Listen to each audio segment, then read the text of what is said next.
Hello friends, welcome to honey GS academy daily current affairs with GS link.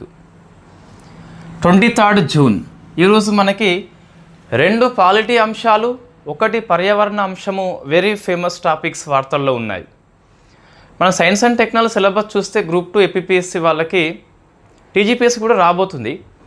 Energy management very famous topic, అందులో biofuel policy అని చెప్పేసి very famous topic. ఆ biofuel పాలసీలో వచ్చిన update ఈరోజు వార్తల్లో ఉన్నదండి. ప్రైవేట్ రంగంలో హైబ్రిడ్ మోడ్లో ఫస్ట్ 2G ఇథనాల్ ప్లాంట్ని మనం ఏర్పాటు చేసుకుంటున్నాము. సో అది ఎక్కడ అని చెప్పేసి వెరీ ఫేమస్ క్వశ్చన్. ఆ ప్రైవేట్ సంస్థ ఏంటని చెప్పేసి వెరీ ఫేమస్ క్వశ్చన్. అందులో హైబ్రిడ్ మోడ్ అంటే ఏంటి మనం డిస్కస్ చేయబోతాము. మీ గ్రూప్ 2 పేపర్ ఇన్ డెప్త్గా వస్తుంది ఈసారి కంపల్సరీ. కాబట్టి ప్రైవేట్ సంస్థ ఏంటి, ఆ ప్లాంట్ ఎక్కడ ఉందని చెప్పేసి, what is the hybrid mode అని చెప్పేసి డిస్కస్ చేస్తాం. నెక్స్ట్ పాలిటీ చూస్తే కొలీజియం సిస్టమ్ మీద న్యాయ సమీక్ష చేసే అవకాశం ఉంటుందా లేదా, సుప్రీంకోర్టు మరొకసారి తీర్పు చెప్పడం జరిగింది. సో కేసు యొక్క నేపథ్యం ఏంటి, కేసు పేరు ఏంటి, ప్రశ్న వస్తుంది. నెక్స్ట్ ఈ జార్జ్ కురియన్ అని చెప్పేసి తన మంత్రి పదవికి రాజీనామా చేయడం జరిగింది. సో కారణాలు ఏంటి, ఒక మంత్రి రాజీనామాని ఎవరికి ఇస్తాడు, ఎవరి సలహా మేరకు ఆమోదిస్తారు, మనం డిస్కస్ చేస్తాం. ఇంకోటి ఈ ఆర్ట్ అండ్ కల్చర్లో అంబుబాచి మేళా అని చెప్పేసి వెరీ ఫేమస్, అస్సాంలో ఉన్న కామాఖ్య ఆలయంలో జరుగుతుంది. సో అది ఎగ్జామ్లో ప్రశ్న వస్తుంది. తర్వాత వాట్సాప్ యొక్క సీఈఓగా మన భారతీయుడు ఎన్నికయ్యాడు. మన భారతీయులు ఎవరైతే ఉన్నారో అంతర్జాతీయ సంస్థలకి చైర్పర్సన్గా ఎన్నికైనప్పుడు ప్రశ్న వస్తుంది, కాబట్టి గుర్తుపెట్టుకోవాలి. ఇది ఈరోజు మనకి బ్రీఫ్గా వార్తల్లో ఉన్న అంశాలు.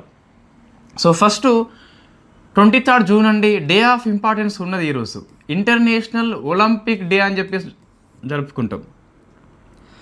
గ్రూప్ 2 లాంటి ఎగ్జామ్లో అవసరం లేదు, ఎస్ఐపిసి లాంటి ఎగ్జామ్లో అవసరం ఉంటుంది.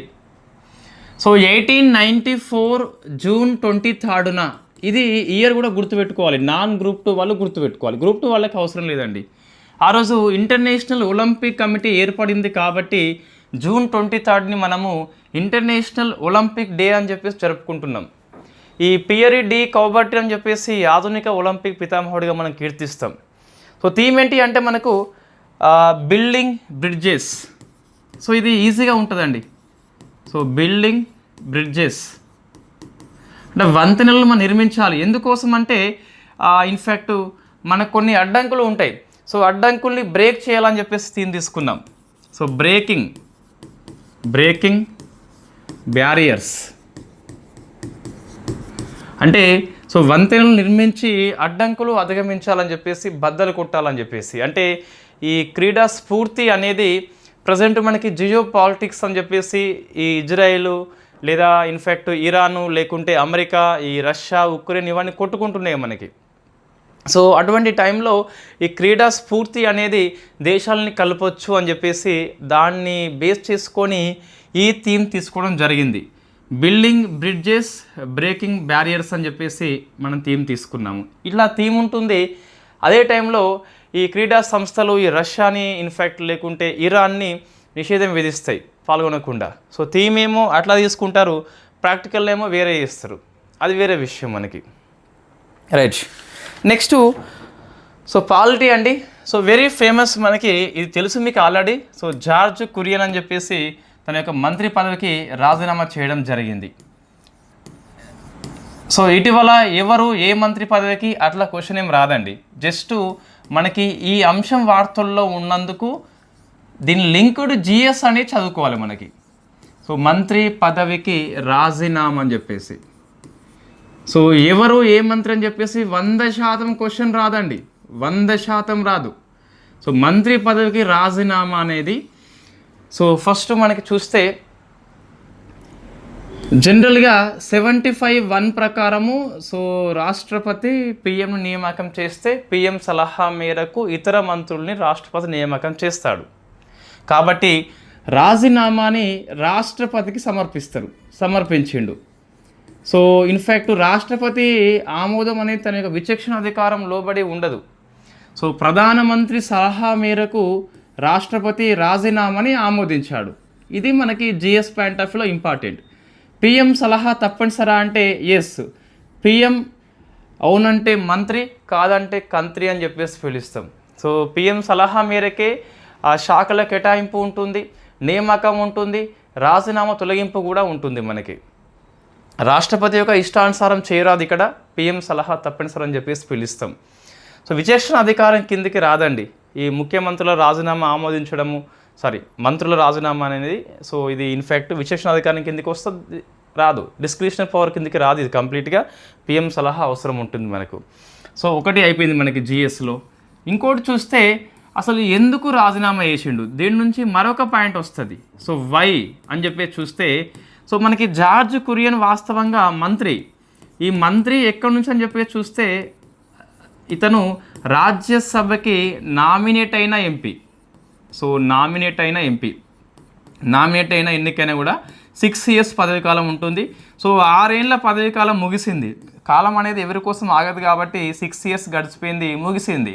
సో నెక్స్ట్ ఏం కావాలి, ఇతను అంటే మంత్రిగా ఉండొచ్చు. వాస్తవంగా సభా సభ్యత్వం లేకుండా మంత్రిగా ఉండొచ్చు. ఎంతకాలం ఉండొచ్చు, మనకి 6 మాసాల పాటు ఉండొచ్చు, 6 months వరకు ఉండొచ్చు. ఆ 6 months లోపలనే అయితే ఏదైనా ఒక సభకి, లోక్సభ కావచ్చు, రాజ్యసభ కావచ్చు. లోక్సభకి ఎన్నికలు ఉన్నాయి, ప్రజెంట్ ఎన్నికలు లేవు, అవకాశం లేదు. ఇంకా లోక్సభకి ఆంగ్లో ఇండియన్స్ నామినేట్ చేస్తున్నామా, చేస్తలేము మనము. సో రాజ్యసభకి ఎన్నికలు అనేవి ఇన్ఫ్యాక్ట్ ఎప్పుడెప్పుడోసారి వస్తుంటాయి. సో ఇతనికి అవకాశం ఇవ్వడం లేదు. సో మళ్ళీ నామినేషన్ కూడా ఇతనికి చేయడం లేదు కాబట్టి ఏ సభలు సభ్యత్వం వచ్చే అవకాశం లేదు కాబట్టి రాజీనామా చేయడం జరిగింది. సో సభ పదవి కాలం అయిపోయింది, 6 years. రాజీనామా చేయాల్సిన అవసరం ఉందా అంటే లేదు. టెక్నికల్లీ మంత్రిగా కొనసాగవచ్చు 6 మాసాల పాటు. అయితే 6 మాసాలలోపు తిరిగి ఎన్నికైనా కావాలి, లేదా ఏదైనా సభకి నామినేట్ అయినా అయి ఉండాలి. 2 అవకాశాలు లేవని చెప్పేసి బీజేపీ మనకి చెప్పడం జరిగింది కాబట్టి వాళ్ళకి సో రాజీనామా చేయడం జరిగింది. సో అది మనకి 2 పాయింట్స్ గుర్తుపెట్టుకోండి. పిఎం సలహా మేరకు రాజీనామాను రాష్ట్రపతి ఆమోదించాడు, అది ఒక పాయింట్. రాజీనామా రాష్ట్రపతికి ఇస్తారు, 2 పాయింట్లు. నెక్స్ట్ చూస్తే 6 months వరకు సభ్యత్వం లేకపోయినా మంత్రిగా ఉండొచ్చు. అయితే ఏ సభ నుంచి అయినా సభ్యత్వం పొందొచ్చు అతను. బట్ బ్రిటన్ లోపల పిఎం, మన పిఎం లోక్సభ కావచ్చు, రాజ్యసభ కావచ్చు. సో మనకి ఇంతకుముందు చూస్తే మన్మోహన్ సింగ్ లోక్సభకి ఎప్పుడు ఎన్నిక కాలేదు మనకి. సో రాజ్యసభ నుంచి పిఎం అయ్యాడు. ఇన్ఫ్యాక్ట్ పిఎం లోక్సభ కావచ్చు, రాజ్యసభ కావచ్చు, అంటే దిగువ సభ కావచ్చు, ఎగువ సభ కావచ్చు. బట్ బ్రిటన్లో మాత్రం వెరీ బ్యూటిఫుల్ క్వశ్చన్ అండి ఇది. సో బ్రిటన్లో మాత్రం మనకి హౌస్ ఆఫ్ కామన్స్ అని చెప్పేసి దిగువ సభ, అందులో సభ్యుడు మాత్రమే బ్రిటన్కి పిఎం అవుతాడు. హౌస్ ఆఫ్ కామన్స్ అనే లోయర్ హౌస్ ఏదైతే ఉందో సభ్యత్వం ఉంటేనే పిఎం అవుతాడు. ఎగువ సభ ఇక్కడ మనకి తీసుకోరు, ఎవరు, బ్రిటన్ వాళ్ళు. మనది వాళ్ళది ఇన్ఫ్యాక్ట్ సేమ్ మోడల్లో ఉన్నప్పటికీ కొన్ని డిఫరెన్సెస్ ఉంటాయి. మనకి పాలిటీ లోపల మీకు ఇంకా Group 2 మెయిన్స్ ఎగ్జామ్ డేట్ ఎప్పుడైతే వస్తుందో అప్పుడు మనం క్విక్ రివిజన్ నోట్స్ అని చెప్పేసి ఇస్తాం కదా, అందులో ఇటువంటి కొన్ని టేబుల్స్ కొట్టిస్తాం. అమెరికా అధ్యక్షుడు, మన అధ్యక్షుడు రాష్ట్రపతికి తేడాలు ఏంటి, భారత ప్రధాని, బ్రిటిష్ ప్రధాని తేడా ఏంటి. సో పనితీరులో ఉంటుంది, రెస్పాన్సిబిలిటీలో తేడా ఉంటుందండి. సో మనం డిస్కస్ చేస్తాం దాన్ని ఒక దగ్గర టేబుల్ ఫార్మాట్ లోపల. రివిజన్ కోసం బాగా పనికి వస్తుంది అది. ఓకే రైట్, మొత్తం మీద చూస్తే ఇప్పుడు ఇది వార్తల్లో ఉన్న అంశం. సో రెండవ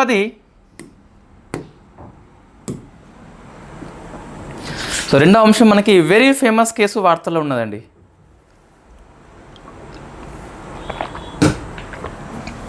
సో అరవింద్ మల్హోత్రా కేసు పేరు కంపల్సరీ గుర్తుపెట్టుకోండి.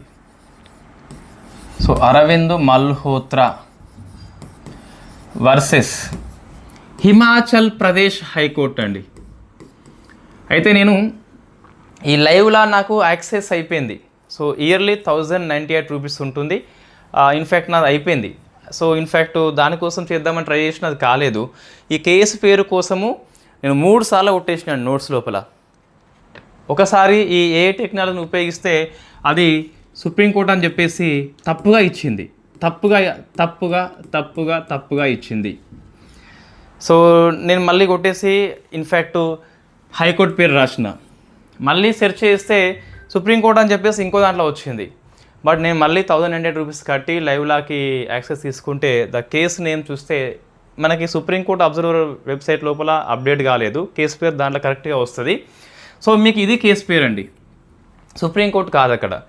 సో ఈ కేసు యొక్క సారాంశం ఏంటి అంటే, సో ప్రశ్న వస్తే ఇదే వస్తుంది డైరెక్ట్. కొలీజియం యొక్క సిఫార్సులు ఏవైతే ఉన్నాయో, రికమెండేషన్స్ ఏవైతే ఉన్నాయో, ఈ సిఫార్సులు అనేవి ఒకటి జ్యుడిషియల్ రివ్యూ అనేది ఉండదు అని చెప్పేసి, కొలీజియము అనేది సో అంతర్గత సంతృప్తి పైన డిపెండ్ అయి సిఫార్సు చేస్తుంది మనకి. సో అంతర్గత సంతృప్తి ఆధారంగా, అంతర్గత ఇంటర్నల్, సో సంతృప్తి ఆధారంగా ఒక న్యాయమూర్తి యొక్క నియామకం కోసం అని చెప్పేసి సిఫార్సు చేస్తే తప్పితే, సో ఈ బాహ్య కారణాలు అంటే ఏమీ ఉండవు, సీనియర్ జూనియర్ అని చెప్పేసి ప్రతిభ అంటూ ఏమీ ఉండదు. కేవలము సో అంతర్గత సంతృప్తి అనే నియమం ఆధారంగా కొలీజియం పనిచేస్తుందని చెప్పేసి సుప్రీంకోర్టు చెప్పింది. ఇది కంపల్సరీ గుర్తుపెట్టుకోవాలి. దీన్ని ఇంగ్లీష్లో ఏమంటామంటే సబ్జెక్టివ్ సాటిస్ఫాక్షన్ అని చెప్పేసి పిలుస్తాం. సో సబ్జెక్టివ్ సాటిస్ఫాక్షన్ అని చెప్పేసి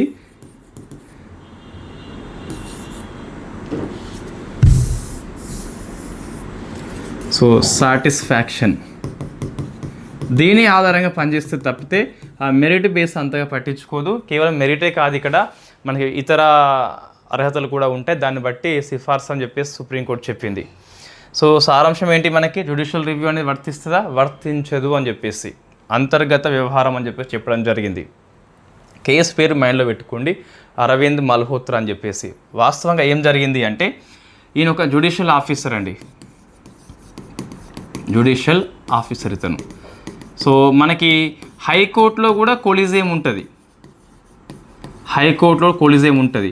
వీళ్ళు హైకోర్టు న్యాయమూర్తులుగా నియామకం చేయమని చెప్పేసి కొంతమంది పేర్లని సుప్రీంకోర్టు యొక్క కొలీజియానికి సిఫార్సు చేస్తారు.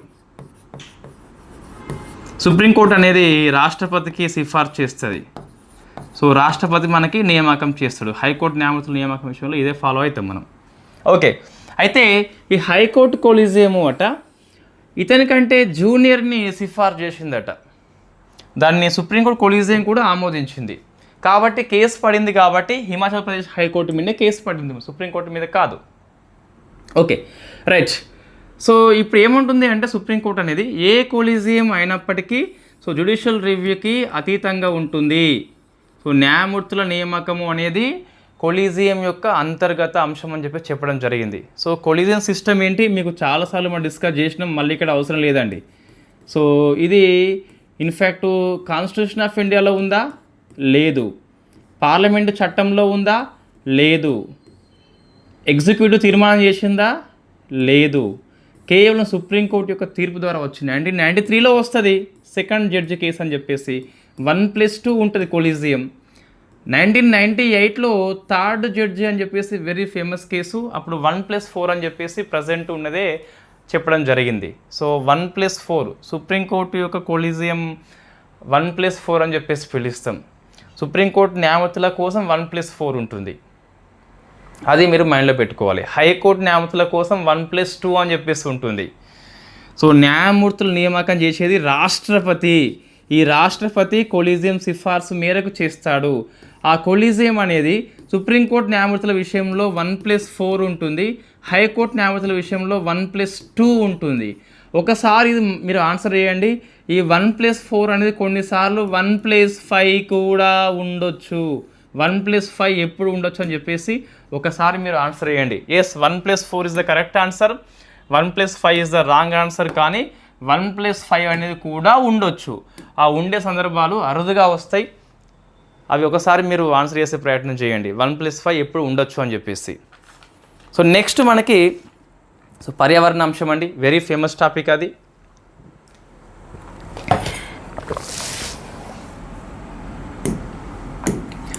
So India's first private 1 question, hybrid 2nd question,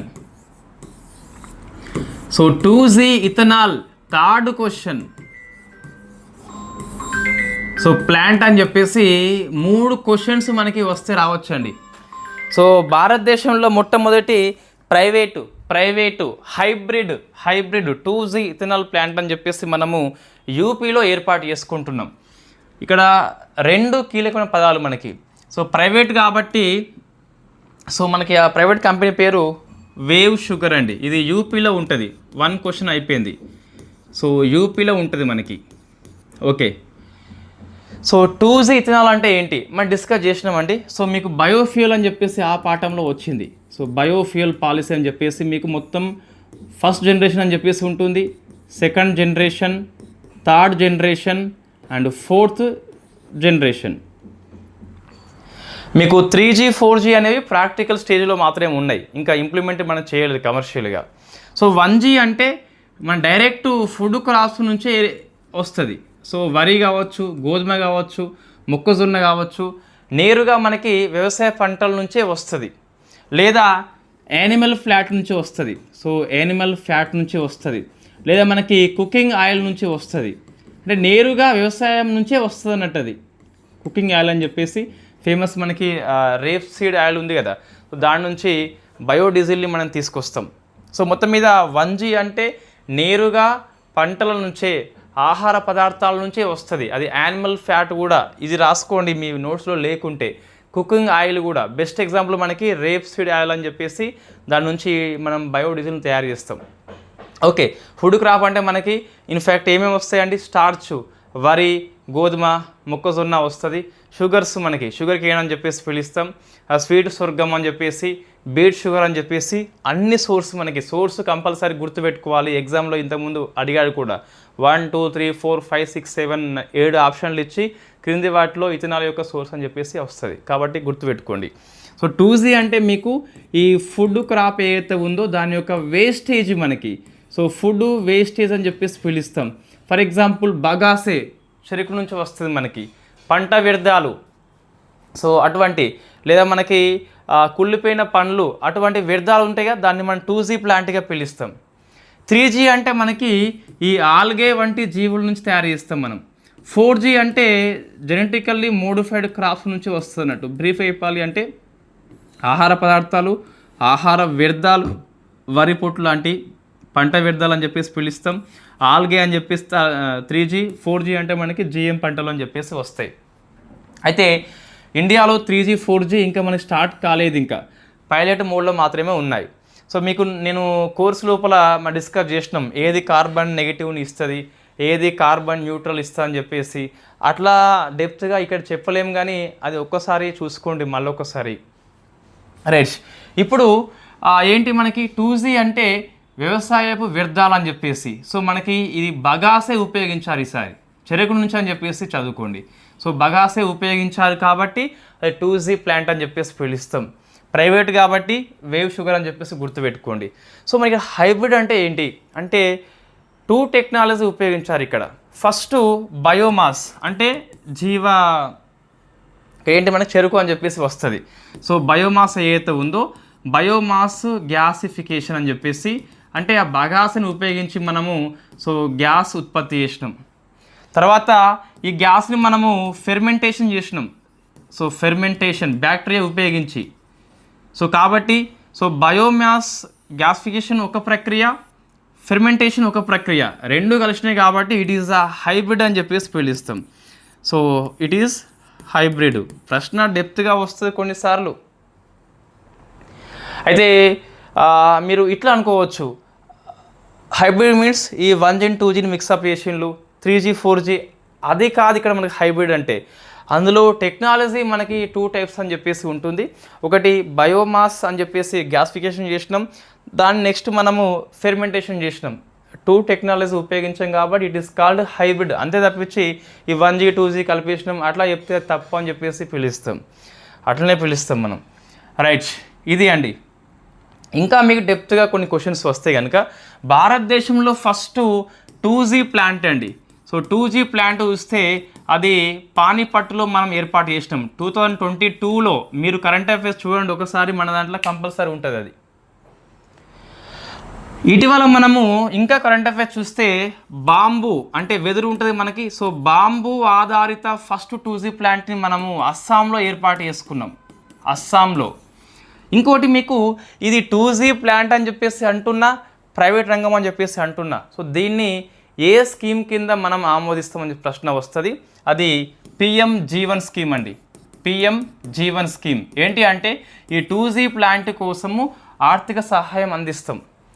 ministry of petroleum and natural gas వాళ్ళు ఈ వేవ్ షుగర్ కోసం అని చెప్పేసి 150 కోట్లు పిఎం జీవన్ స్కీమ్ కింద ఆమోదించారు. చూడండి ఒకటే క్వశ్చన్ మనం ఎలా వస్తుందో, 150 కోట్లు ఆమోదించడం అంటే ఏ స్కీమ్ అని చెప్పేసి ప్రశ్న వస్తుంది. పిఎం జీవన్ స్కీమ్ అని చెప్పేసి గుర్తుపెట్టుకోండి.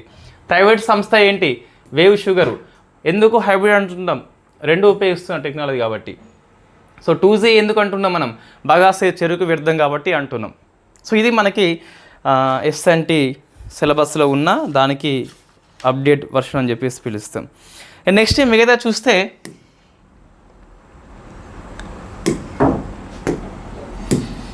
సో అంబుబాచి మేళా వార్తల్లో ఉన్నదండి. So me science and technology environment affairs 75 మార్కులకి హీన పక్షంలో మనం 65 వచ్చే విధంగా సిలబస్సు, వీడియోస్, దానికి అప్డేట్ నోట్స్, దాంతోపాటు టెస్ట్ సిరీస్ మీకు అన్నీ అందుబాటులో ఉంటాయి. So up to group 2 exams వరకు కోర్సు యొక్క వ్యాలిడిటీ ఉంటుంది. సో ఇది మనకి ఎందుకు వార్తల్లో వచ్చింది అంటే ఇది 4 days కార్యక్రమం మనకి. సో జాతర అని చెప్పేసి అనుకోండి. ఇది అస్సాంలో ఉన్న కామాఖ్య ఆలయం అండి. సో కామాఖ్య ఆలయం అని చెప్పేసి, సో ఇక్కడ మనకి కామాఖ్య దేవి అనేది 1 yearలో ఒకసారి దీన్ని ఏమంటారు పీరియడ్స్ వస్తాయి. సో అప్పుడు ఫస్ట్ డే మనకు 3 days ఏం చేస్తారంటే ఆలయాన్ని క్లోజ్ చేసి పడేస్తారు. సో క్లోజ్ చేసిన దీన్ని మనము ఇన్ఫ్యాక్ట్ ప్రవృత్తి అని చెప్పేసి పిలుస్తాం. అంటే కామాఖ్య ఇన్ఫ్యాక్ట్ శక్తి పీఠాల్లో ఒకటి. సో మొత్తం 51 ఉంటాయి కదా. సో అందులో ఒకటి వెరీ ఫేమస్. ఈ కామాఖ్య దేవి ఎవరైతే ఉన్నారో భూదేవిగా మనం కొలుస్తాం. ఆ భూదేవి మెన్స్ట్రువల్ సర్కిల్ అని చెప్పేసి ఇయర్లీ 1 వస్తుంది. వచ్చినప్పుడు మనము 3 daysకి క్లోజ్ చేస్తుంది. దీన్ని ప్రవృత్తి అని చెప్పేసి పిలుస్తాం. ఈ 3 days అయిపోయాక 4th day నాడు నివృత్తి అని చెప్పేసి ఓపెన్ చేసి జాతర చేస్తారన్నట్టు. సో వ్యవసాయ పనులు స్టార్ట్ అవుతాయి మన దీంతోనే. సో అదే మనకి కామాఖ్య టెంపుల్లో జరిగే అంబుబాచి మేళా అని చెప్పేసి పిలుస్తాం. Very very famous question. ప్రశ్న వస్తుంది మన ఎగ్జామ్ దగ్గరలో ఉన్నప్పుడు, జాతరలు వేరే రాష్ట్రాల్లో ఉన్నప్పటికీ వస్తాయి. సమ్మక్క సారక్క ఒకటే కాదు మనకి ఎంతసేపు, ఇది కూడా ఫేమస్. AEE ఇవి ఎగ్జామ్స్ ఏమి ఉన్నాయి మొత్తం మీద కొంతమందికి, అవి చదువుకోండి, ఎగ్జామ్లో వస్తుంది ప్రశ్న. నెక్స్ట్ అపాయింట్మెంట్స్ మనకి అంటే it is annual menstrual cycle అని చెప్పేసి పిలుస్తాం. కామాఖ్య వార్షిక ఋతు శ్రావ చక్రం అని చెప్పేసి ఇది వార్షిక ప్రాతిపదికన జరిగే పండుగ. మనకి ఫస్ట్ 3 రోజులు క్లోజ్ చేస్తాం. మనం ముట్టు అని చెప్పేసి అంటే ఇప్పుడే చూడండి మన ఇంట్లో ఆడవాళ్ళు ఈ పీరియడ్స్ వచ్చినప్పుడు దేవునికి పూజించరు, దీపం ముట్టిమంటారు, మనల్ని ఇబ్బంది పెడతారు. సో అది ముట్టు అని చెప్పేసి అనుకుంటారు. బట్ ఇది బయాలజికల్ అంటే ఒక మనకు శరీరంలో జరిగే సహజమైన ప్రక్రియ అని చెప్పేసి చెప్పవచ్చు. ఈవెన్ చదువుకున్న వాళ్ళు కూడా అదే చేస్తారు. సో నెక్స్ట్ చూస్తే మనకి వాట్సాప్ CEO అండి కునాల్ షా అని చెప్పేసి మనకి వార్తల్లో ఉన్నాడు. So Kunal Shah in fact WhatsApp యొక్క గ్లోబల్ CEO. ఈ వాట్సాప్, గూగుల్, టెలిగ్రాము మన ఇండియన్స్ కనుక నియామకం పొందితే ఎగ్జామ్లో ప్రశ్న తప్పనిసరిగా వస్తుంది. ఒకసారి ఇది మైండ్లో పెట్టుకోండి. Not much important for TGPS Group 2 వాళ్ళకి, అప్పటికల్లా ఇది ఓల్డ్ అయిపోతుంది. రైట్, ఇది అండి. సో ఈరోజు మీరు చూస్తే first private so hybrid 2G plant అని చెప్పేసి, సో యూపీలో ఉన్న వేవ్ షుగర్ అని చెప్పేసి గుర్తుపెట్టుకోండి. పిఎం జీవన్ కింద 150 crores ఆమోదించారు. అది ఎగ్జామ్ పాయింట్ ఆఫ్ వ్యూలో ఈరోజు మనం చదువుకోవాలి TGPSC వాళ్ళు. ఒకటి. రెండవది ఈ అరవింద్ మల్హోత్రా ఏదైతే ఉందో కేసు పేరు ఉంది కదా. సో అరవింద్ మల్హోత్రా ఇది కేసు కొలీజియం సిఫార్సులు అనేవి న్యాయ సమీక్షకు అతీతంగా ఉంటాయని చెప్పేసి ఒకటి రాసుకోవాలి మీ నోట్స్ లోపల. కొలీజియం పాఠం ఉంది కదా అక్కడ రాసుకోవాలి. సో ఇవి రెండు అండి. ఇక George Kurian not much important, మీకు అప్డేట్ ఏం కాదు, జస్ట్ వార్తల్లో ఉంది కాబట్టి GS లింకప్ చెప్పేసినాం. ఇవి రెండు చదివితే TGPS వాళ్ళకి కరెంట్ అఫైర్స్ సరిపోతుందండి. APPS వాళ్ళు మీ ఎగ్జామ్స్ దగ్గరలో ఉన్నాయి కాబట్టి, ప్రిలిమ్స్ దగ్గరలో ఉంది కాబట్టి ప్రతి కరెంట్ అఫైర్స్ అవసరమే. ఏపీ కావచ్చు, తెలంగాణ కావచ్చు, లోకల్ అంశాలు ఏవైతే ఉంటాయో వర్తమాన అంశాలు మనం మంత్లీ వైజ్ చేస్తున్నాము, ఏవి మిస్ చేయట్లే. ఓకే అండి. సో చిన్న రిక్వెస్ట్, ఇన్ఫ్యాక్ట్ మీకు అవకాశం ఉంటే మాత్రం సహాయం చేయండి. సో ఏంటి అంటే నేను పనిచేస్తున్న ఎంపీ యూపీఎస్ కొత్త కొమ్మడ పాఠశాల 5 ఇయర్స్ మనకి క్లోజ్ అయిపోయింది. లాస్ట్ ఇయర్ ఓపెన్ చేసుకొని ఉన్నాం. నేను వర్కింగ్ అడ్జస్ట్మెంట్లో నవంబర్ మాసంలో పోవడం జరిగింది. 11 మంది ఉంటే ప్రజెంటు 56 మంది స్టూడెంట్స్ సంఖ్య పెంచుకున్నాం. సుమారుగా ఎంత 400% పెరిగింది. సో మనకి ఇన్ఫ్యాక్ట్ నేను గత 15 రోజులుగా ఒక మెసేజ్ పెట్టిన మన గ్రూప్ లోపల, ఏది రన్నింగ్ వాటర్ సౌకర్యం అని చెప్పేసి లేదు మనకి, వాస్తవంగా బోరింగ్ మాత్రమే ఉన్నది. సో రన్నింగ్ వాటర్ అని చెప్పేసి, ఇంకోటి డెస్క్ బెంచ్లు అని చెప్పేసి, తర్వాత ఇంకోటి మనలాగానే సేమ్ ప్యానల్ బోర్డ్ అని చెప్పేసి, ఇన్ఫ్యాక్ట్ ఇది డొనేషన్ మనము తీసుకుంటున్నాం. సో ఇది ఆల్మోస్ట్ అయిపోయినట్టే. ఒక 1 వీక్ ఏమో టైం పడుతుంది. డెస్క్ బెంచ్లు కూడా 1 వీక్లో దాదాపు అయిపోతుంది. సో నెక్స్ట్ మండే కల్లా వస్తాయి. ఈ బోర్డుకి కొంచెం మనము ఎక్కువ అమౌంట్ అవసరం ఉంటుంది కాబట్టి మీ వల్ల అయినట్లయితే సో 9705868468కి గూగుల్ పే లేదా ఫోన్పే చేయండి. మీ ప్రతి రూపాయి ట్రాన్స్పరెన్సీగా మన గ్రూప్లో పోస్ట్ చేస్తున్నా. సో మిత్రుల సహకారంతో మన డెస్క్ బెంచీలు, రన్నింగ్ వాటర్ కూడా, ఇన్ఫ్యాక్ట్ ఆ బోర్వెల్లు, ఆ ట్యాంకు, పైప్ లైన్ అనేది ఆల్మోస్ట్ మండే కల్లా అయిపోతున్నాయి. ఎస్, గవర్నమెంట్ స్కూల్కి గవర్నమెంటే చేయాలి. బట్ మనకి కొన్ని ఇన్ఫ్రాస్ట్రక్చర్ అనేవి అత్యవసరంగా మనకి ఉన్నాయి కాబట్టి సో మనం చేసుకుంటున్నాం అంతే. ఇది ప్రభుత్వాన్ని విమర్శ చేయడం కానే కాదు. సో మనకి అవకాశము ఉన్న వాళ్ళు ఎవరైతే ఉంటారో, సో ప్యానల్ బోర్డు యొక్క అవసరము మనకంటే ప్రైమరీ స్కూల్లోనే ఎక్కువ ఉంటుందండి. వాళ్ళకి ఇన్ఫ్యాక్ట్ దృశ్యరూపకంగా చెప్తే ఈ చిన్ని మనసుల్లో బలంగా నాటుకపోతుంది. సోలార్ సిస్టమ్ అనేది మనము గ్రహాల పేర్లు చెప్పడం కంటే ఈ సిస్టమ్ ఎలా పనిచేస్తుందని చెప్పేసి ఆ వీడియో రూపంలో కనుక వాళ్ళకి ఏ టెక్నాలజీ లేకుంటే అందించి చెప్పితే చాలా ఎక్కువ అర్థమవుతుంది. గుండె ఎలా పనిచేస్తుంది, మనం చదువుకున్నప్పుడు మనం ప్రభుత్వ పాఠశాల చదువుకున్నాం. సో మన టీచర్స్ ఎవరైతే ఉంటారో వాళ్ళు గుండె పడం వేసి ఇచ్చేది. సో అట్లా కాకుండా మనకి ప్రాక్టికల్గా సో ఈ గుండె రక్తాన్ని ఎలా పంపిస్తుంది అట్లా మనం చూపెట్టుకోవచ్చు అన్నట్టు. ప్రభుత్వ బడి పిల్లలకి మీ వల్ల ఎంత అవుతే అంత చిన్న సహాయమైనా పెద్ద సహాయంగా వాళ్ళకి మారిపోతుంది. సో అవకాశం ఉంటే హెల్ప్ చేయండి. Thank you very much. So మనది సెన్సెస్ ఇన్ఫ్యాక్ట్ ఇదే సేమ్ది వాళ్ళకి ఇచ్చే ప్రయత్నం నేను చేస్తున్నా అంతే.